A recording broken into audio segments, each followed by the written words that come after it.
Fortuner 6 కదా బయట పడేసి. టాపిక్ ఏం చేస్తున్నావు? బయట ఎందుకు పడేయాలన్నా? అరే నువ్వు పడేవి నేను చెప్తా కదా. ఆగు టాపిక్, కస్టమర్ మొత్తుకుంటాడన్నా. అరే ఏం కాదు నువ్వు పడేవి. టాపిక్ కస్టమర్ మొత్తుకుంటాడు టాపిక్.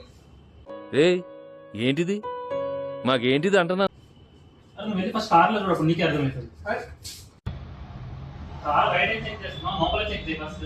కస్టమర్ ఇచ్చి పాత కార్ కదన్నా, కొత్త కార్ చెక్ చేయమంటాను. ఆ పాత కార్ని కొత్త కార్ మార్చాం, రేడియేషన్ కిట్ వేసినాం, బ్లాక్ వీల్ వేసినాం, అన్నీ వేసినాము. 2 days నువ్వు లీవ్ లో ఉన్నావు, నీకు తెలియదు. అందుకే కార్ అప్పుడప్పుడు వస్తున్నారు. టొయోటా ఫార్చునరా వెల్ఫేరా అసలు ఏం అర్థమవుతలే. మా వాళ్ళు ఆగం చేసిరుగా సీట్లని అన్ని మొత్తం కేడి కాడికి చేంజ్ చేసేసారు మా వాళ్ళు.